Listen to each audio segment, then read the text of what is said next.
Hello and welcome to this exciting new episode of Why Engineering Talk Show. Today we have with us a very eminent panel comprising of Professor Arul Sharma, the Honorable Vice Chancellor of Himachal Pradesh Technical University. Professor Sharma is a product of Thapar University in Civil Engineering. He is an MTech and PhD both from IIT Kanpur. Professor Sharma has more than 34 years of experience in technical education. He has served as a professor in the Civil Engineering Department at the National Institute of Technology, Hamirpur. Sitting beside him is Professor Lalit Awasthi, the Dean of University Affairs, Research and Training at Himachal Pradesh Technical University. Professor Awasthi is a computer science engineer with a position number 1 university merit from Shivaji University, Maharashtra. So I welcome you both, sir. So my first question to Professor Awasthi, sir, what is the scope and expanse of engineering education in Himachal Pradesh? Himachal Pradesh, the state has good hydro potential, and we have good pharmaceutical industries. So definitely there is a great potential for expansion, and as you know, computer science and electronics engineers, the scope of these are always there. So the state has a good potential for civil, electrical, electronics, computer science and mechanical engineering. Sir, my next question to Professor Sharma. So, being the Vice Chancellor of the university, which is believed to be actively responsive towards the changing and the exceptional requirements of the societies and economies, what specific courses do you envisage for your university, which is situated in a state which is extremely rich in the hydroelectric resources? This Himachal Pradesh Technical University, it is not very old university. This is started in 2010 only, so it is 4 years old. Under this university, there are few programs which are running. Engineering programs are there in many, about say 17, 18 private engineering institutions, and there are only 2 government engineering institutions in Himachal Pradesh, and there are 2 institutions under central category in Himachal Pradesh. So, but as far as our first basic thing is that we must improve the quality of education. As far as the number of graduates which are coming out from the existing institutions, that we have to look, that is how it is matching with whatever the number of aspirants or the students who are coming from +2 stream from science background who can join basically these engineering courses or wish to join engineering courses. So as far as this awareness is concerned, there may be some kind of lacking, that is there not enough awareness, but simultaneously there is a paucity or lacking of the infrastructure, good infrastructure with respect to good manpower. Quality faculty which is available in this institution, that is not there. So as a result, most of the institutions, they are not, except maybe which are in central sector, they are not able to provide quality education, and hence they are not able to generate or develop faith in the students that they should come to. So our basic priority, that is to first of all strengthen this quality of education in the various institutions. Government, on the one hand, government says that is our policy should prevail. They say our policy should prevail. I don't know where is that line has to be drawn. So you are saying that the proper coordination between the center and the state is required. First of all, that is also required. And of course, there is many things are required to be improved at our own level also. We can also, because we are mostly a government body, state government body, and a lot many things depends upon us. So we have to take many initiatives how we can improve this quality of education. So then once it is improved, in fact, we have to get the faith of the student, develop the faith of the masses among technical education. But as far as its impact or the quality in this technical education is concerned, this has a lot of potential impact. lot of potential because it has not penetrated into each and every field, whereas it can penetrate into each and every field. It has a big role which it can play in each and every sphere of the human activity, but it has not penetrated so far. So as far as the scope is concerned, I think there is a very big scope, but as far as the people, quality of the people who can fit into those categories, that is far, far less. Okay, So we have to do that kind of first of thing, that is proper coordination, so that we can put in proper place and then proper facilities. So that the student who come out, they should be quality graduates and they should be get good jobs, and that is how the faith of the masses of the student has been generated. Very well, sir. So now I would like to add a question that what do you think? How can these quality, the loophole which is there in engineering education, how this quality gap can be abridged?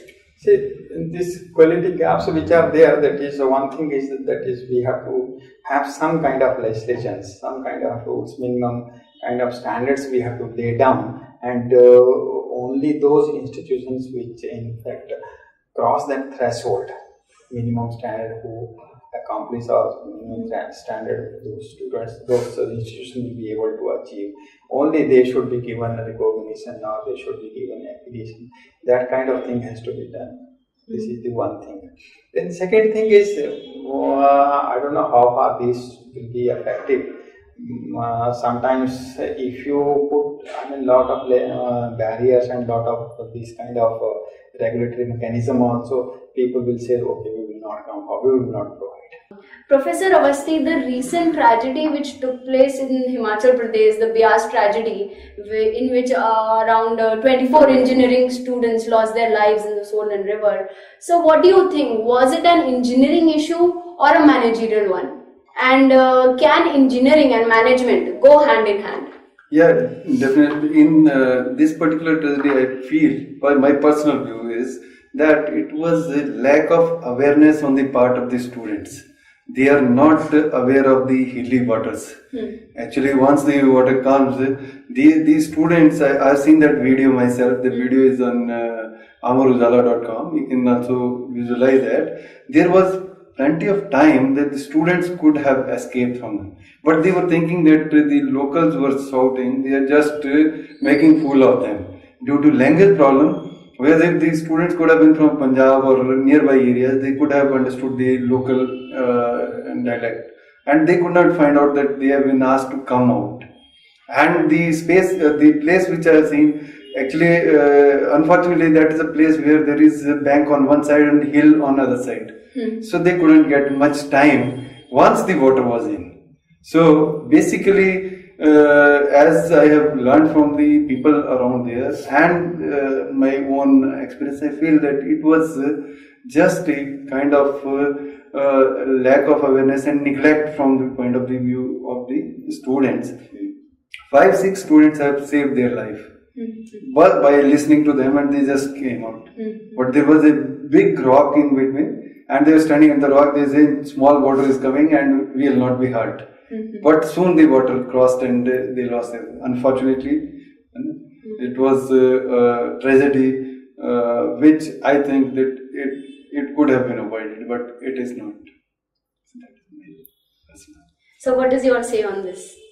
No, I think what Pascal Avasti has said, this is all right, because the language problem, they could not get enough time to get out. They were standing on a hillock which was quite big, and they thought water will not rise up to that level, but it did rise and then washed them away. This was one thing, but there is somehow some mistake on the part of the institution also who took them to that place. In fact, the guide himself was along with them. So what is the role of the guide?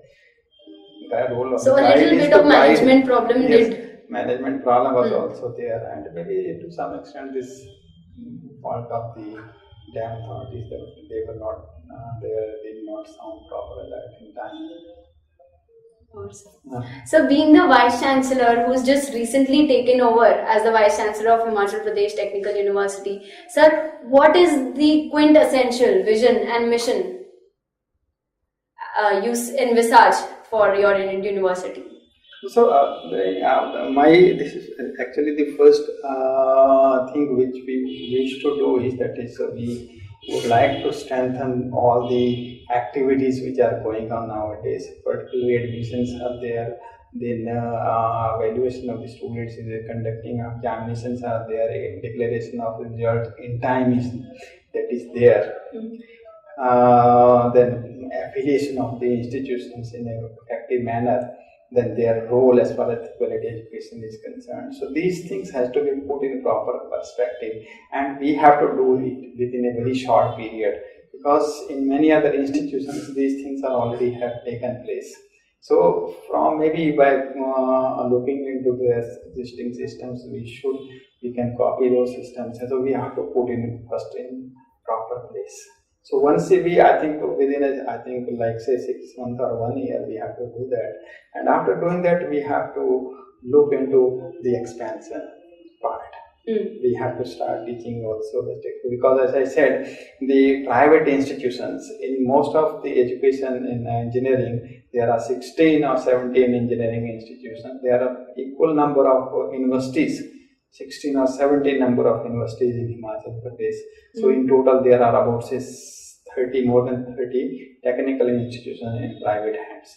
Where there are only 2 in state and 2 in central sector. So that will be our third. So we are quite aware of these things, what is happening. Let us see what steps we have to take. So here we have a Vice Chancellor who is concerned about the society as a whole and who is looking forward, who has a vision and mission towards serving the society and its welfare.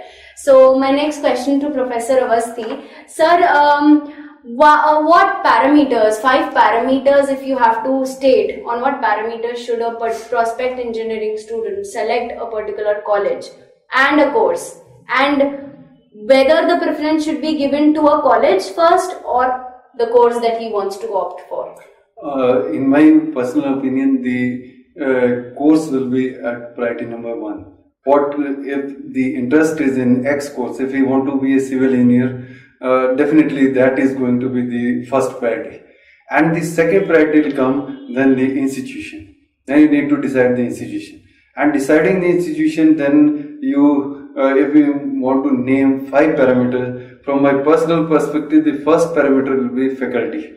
The faculty of the institution is like, even if the infrastructure is not good, they can create excellent results, and that is going to be the top priority. And second will be the infrastructure in that particular discipline. Civil engineering, the laboratories have to be having good infrastructure, good latest technology, equipment, good simulation tools and all that. So second number will definitely be the infrastructure. The third thing will be the placement scenario in that particular institution. How the students which have passed out, how they are faring in the market. That is going to be the third parameter on which a student can decide. Fourth and very important parameter is accreditation. Accreditation is a process by which the quality of institution is judged by the National Board of Accreditation or NAC for universities. So, if an institution is accredited, that means it has minimum quality standards. So we need to see that you can always make a line that these are the institutions which are accredited and these are non-accredited. So if we say in India, then the accredited institution may be very few, and there are a lot of institutions as such. So that is going to be very important. And as India has now become member of Washington Accord, now the Indian engineering degree will be recognized in foreign countries only if it is from an accredited institution. So for all those students who want to go abroad for higher education, they have to have a degree from this accredited institute. And the last parameter definitely will be the university to which the institution is affiliated. Now, as you were talking of quality education, Himachal Pradesh Technical University in that region is the only university which has taken a step forward that the university will allow only those students who have appeared in JEE Main, they only will be admitted, whether it is government institution or it is private institution. No student can be just taken if he has not taken this test. So this is a step forward, because those students or the institution, they try to fill the seats first with JEE main score student, and later on they will bring students from outside and without any score or like that. So this is one quality parameter which we have put in technical education.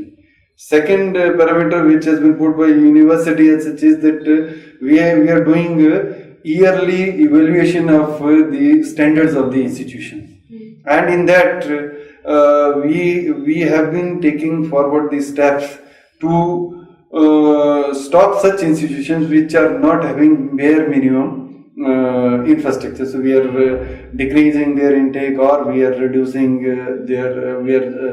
stopping the intake as such.